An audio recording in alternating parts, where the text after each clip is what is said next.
ആന്ത്രേയ ഒല. നമസ്കാരം കൂട്ടുകാരെ, ഞാനാണെങ്കിൽ ഇപ്പോൾ പോർച്ചുഗലിലെ ഒരു ഗ്രാമം ഏരിയ പ്രദേശമായ ഷാവ് പിയഷ് എന്ന് പറഞ്ഞ സ്ഥലത്ത് എനിക്കൊരു ഇൻവിറ്റേഷൻ ഉണ്ട്. ഒരു പോർച്ചുഗീസ് ഫാമിലിയോടെയാണ് അപ്പം ഞാൻ ഇന്ന് താമസിക്കുന്നത്. അവരെ കൂടെ ഡിന്നർ കഴിക്കാമെന്ന് പറഞ്ഞിട്ടുണ്ട്. രാത്രി ഭക്ഷണം അവരോടെയാണ്. അപ്പോൾ വെളിയിൽ നിന്നൊന്നും കഴിക്കരുതെന്ന് എൻ്റെ കൂടെ ഓൾറെഡി പറഞ്ഞിട്ടുണ്ട്. ഞാൻ അപ്പോൾ അങ്ങോട്ട് പോവുകയാണ്. അവരെ വീട് അടുത്തെത്താറായി. ഇതാണ് പോണ വഴിയുള്ള ഒരു ഗ്രാമപ്രദേശത്താണ്. വളരെ മനോഹരമായ, പ്രകൃതിപരമായിട്ട് വളരെ മനോഹരമായ ഒരു സ്ഥലമാണ്. ഞാനും എൻ്റെ സൈക്കിളും മച്ചാനും അവിടെ എത്തിയിട്ട് നിങ്ങളെ അറിയിക്കാം കൂട്ടുകാരെ എന്തൊക്കെയാണ് വിശേഷമെന്ന്. കൂട്ടുകാരെ, ഞാനാണെങ്കിൽ വെട്ടിക്കെട്ട് നമ്മളെ ക്രിസ്ത്യാനോ റൊണാൾഡോയുടെ ഏറ്റവും ഫേവറേറ്റ് ഫുഡിലൊന്ന് ബക്കലിയ ബ്രാഷാണ് എനിക്ക് അവരൊരു ദിവസം ഉണ്ടാക്കി തന്നത്.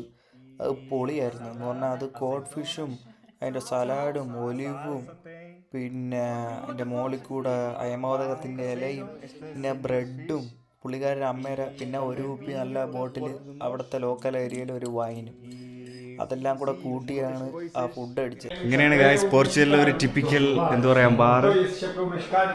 പക്ഷേ പോർച്ചുഗലിലെ ടിപ്പിക്കൽ ഒരു ഹാള്. നമ്മളിവിടെ ഫാമിലി ആയിട്ട് ഫുഡ് കഴിക്കുകയാണ്. ഫിഷും പൊട്ടറ്റോയും ഒക്കെ ഇട്ട ഒരു നല്ലൊരു ഫുഡ് കഴിച്ചു.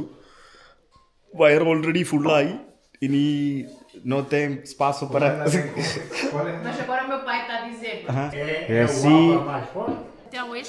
നല്ല ഒരു ഗ്ലാസ് വൈനും നല്ല ബക്കല ബ്രാഷൊക്കെ കഴിച്ച് സെറ്റായിട്ട് ഞാനിങ്ങനെ അവിടുത്തെ വീട്ടിൻ്റെ ഹാളും ചുറ്റുപാടൊക്കെ ഇങ്ങനെ ഷൂട്ട് ചെയ്തപ്പോൾ പുള്ളിക്കാരുടെ അച്ഛൻ പറഞ്ഞ് ഷൂട്ട് ചെയ്യണമെങ്കിൽ നമ്മളുടെ ഗറാഫേർ എന്ന് പറഞ്ഞാൽ വീട്ടിൽ അവരെ ഹാളിൻ്റെ അടുത്തുള്ള ബാർ അവിടെ നിന്ന്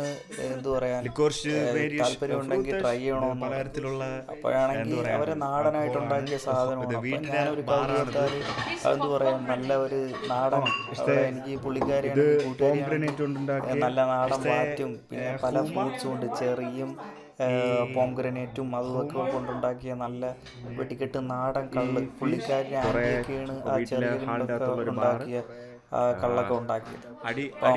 ഉപ്പിലിട്ടൊക്കെ മാങ്ങയൊക്കെ ഉണ്ടാക്കണമെങ്കിൽ അല്ലെങ്കിൽ നാടുകളിൽ വൈനൊക്കെ വീട്ടിലുണ്ടാക്കി വെക്കുന്നതാണെങ്കിൽ ഇവിടുത്തെ ലോക്കൽ സാധനം വെടിക്കെട്ട് രുചിയായിരുന്നു.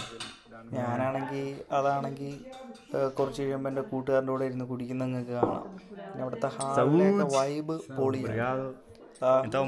നല്ല സിയേഴ്സ് എന്നാണ് സൗദ് എന്ന് പറഞ്ഞാൽ അതിൻ്റെ അർത്ഥം. അപ്പം നമ്മൾ രണ്ടുപേരുടെ സിയേഴ്സ് അടിച്ച് കുടിച്ച് ഞാനും എൻ്റെ സുഹൃത്തുകൂടെ. അപ്പം നല്ല സ്ട്രോങ് ആയിരുന്നു. ചങ്കങ്ങ് പെടച്ചാണ് ഇറങ്ങിയത്. തനി നല്ല നാടൻ വാറ്റെന്ന് വേണമെങ്കിൽ പറയാം.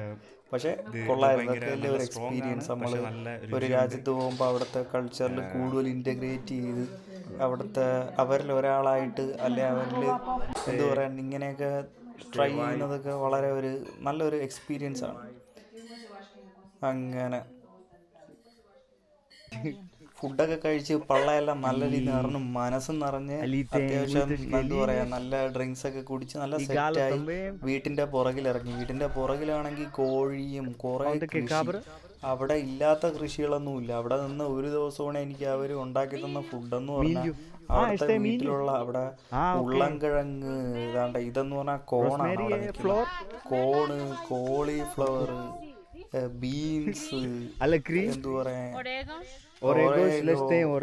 ഇഷ്ടമാതിരി ഉള്ളംകിഴങ്ങ്,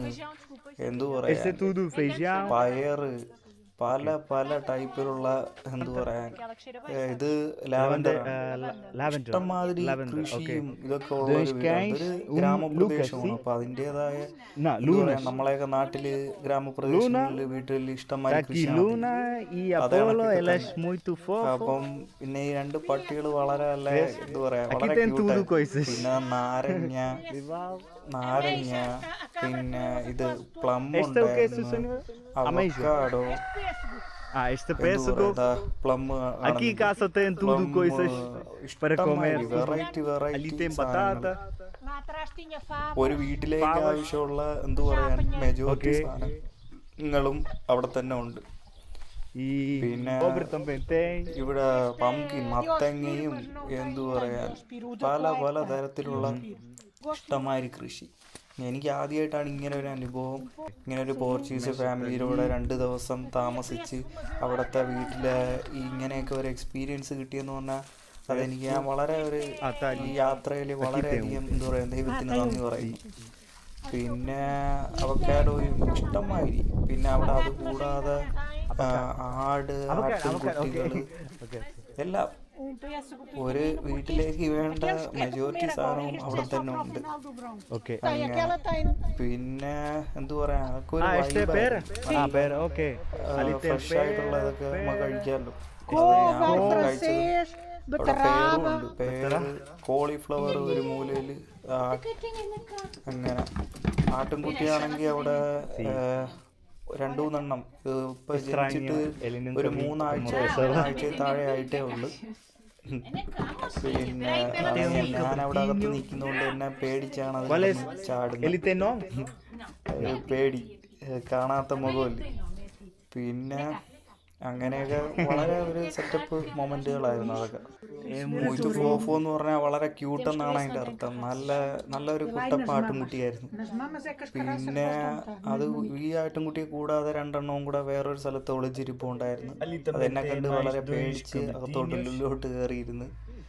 പിന്നെ അത് കഴിഞ്ഞ് എന്തു പറയാൻ, നല്ല ആട്ടിൻ്റെ പുരയും അത് കഴിഞ്ഞ് നമ്മളാണെങ്കിൽ ഒരു ബേക്കറി, ഇതിൻ്റെ ഇടയിൽ നമ്മളാണെങ്കിൽ ബേക്കറിയിൽ പോയായിരുന്നു രാവിലെ.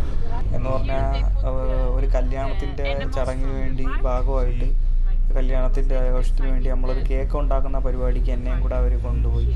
അതൊരു വളരെ എക്സ്പീരിയൻസ് ആയിരുന്നു. പോണ വഴിയാണെങ്കിൽ ഇതാണ്ട് പല രാജ്യത്തു നിന്നും വന്ന് ഇവിടെ ആർട്ടിസ്റ്റുകൾ വന്ന് എല്ലാ വർഷവും പെയിൻറ്റിങ്ങും സ്റ്റോൺ ആർട്ടൊക്കെ ചെയ്യും. അപ്പോൾ പോണ വഴിയുള്ള കാഴ്ച ഇതായിരുന്നു. അത് വളരെ എന്തു പറയാൻ ഒരു വെറൈറ്റി ആയിരുന്നു. പല രാജ്യത്തു നിന്നും വലിയൊരു ആഘോഷമാണ്. ഇപ്പം ആ ഫെസ്റ്റിവലിൻ്റെ ടൈം ഉണ്ട്, അത് അടുത്ത മാസം, അതായത് ഓഗസ്റ്റിൽ ആണ് അതിൻ്റെ ടൈം. അപ്പം എല്ലാ വർഷവും ജൂലൈ, ഓഗസ്റ്റ് ആ ഒരു ടൈമിലൊക്കെ ഈ സ്റ്റോൺ ആർട്ട് അവിടെ ഉണ്ട്. അത് നല്ലൊരു എക്സ്പീരിയൻസ് ആണ്. പല രാജ്യത്തു നിന്നുള്ള കലാകാരന്മാർ വന്ന് അവരുടേതായ കലാവിരുതുകൾ കാണിച്ച് എന്തു പറയാൻ മനോഹരമാക്കിയിടും സ്ട്രീറ്റൊക്കെ. അതാരും എന്തു പറയാൻ അതിൽ ചെളിയോ അല്ലെങ്കിൽ മോശമാക്കി ഇതാക്കാതെ അത് ഇങ്ങനെ ആ ഒരു ചെറിയൊരു ഗ്രാമത്തിനൊരു നല്ലൊരു ഭംഗിയാണ് കൊടുക്കുന്നത്. പോണ വഴി നല്ല കാഴ്ചയായിരുന്നു. പല തരത്തിലുള്ള കലാകാരന്മാരുടെ നല്ലൊരു ഇത് നമുക്ക് കാണാമായിരുന്നു. അത് കഴിഞ്ഞ് ബേക്കറി നമ്മൾ എന്താ പറയുക, ഈ